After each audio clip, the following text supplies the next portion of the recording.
Bringing things much closer to home, here's a live look over Gaston County from our Dallas camera. A lot more sunshine today, and that could fuel some storms for later. I do like seeing those little white puffy clouds sitting up there in the foreground. That looks kind of nice. Let's get over to Chief Meteorologist Tara Lane tracking it. That little bit of sun also feeling nice today after last night's storms. I know. Maybe that's making some of you a little nervous because this time yesterday it was just as sunny. We had beautiful blue sky, and then it turned real stormy for so many neighborhoods.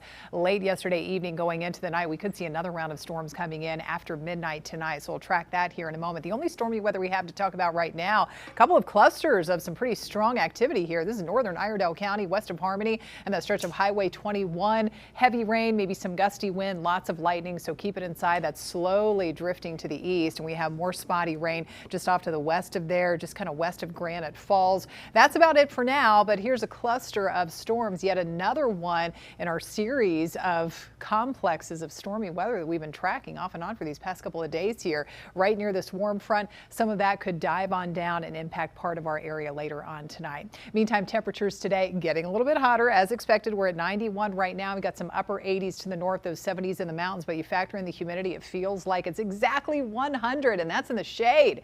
In the Queen City, feels like 101 down there in Rock Hill, South Carolina. And we actually do, now this is for tomorrow, have a heat advisory in effect for Wadesboro, Anson County, Richmond County, including Rockingham, Ellerbe, and out toward Hamlet. Those feels like temperatures that could feel even hotter, like they're up to 107 degrees. So we're feeling the heat. That's going to stick around heading into the weekend. Tracking perhaps another round of overnight showers and storms, and we're watching the tropics as well for maybe some tropical moisture or some sort of tropical system that may form an impact at least part of the Carolinas going into next week. Tomorrow's setup looks like this. More stormy weather up to our north and west is where it starts, and some of that could affect us later on down the line into the afternoon. And again, tomorrow morning, some rain is still possible in the morning. We get a break around lunchtime, turning stormy in spots again later in the day with that hot high of 95 degrees. Let's check out future radar. So here's that complex of showers and storms I was talking about coming in perhaps by 3 to 5 o'clock in the morning. Mountains and foothills first, then it starts to weaken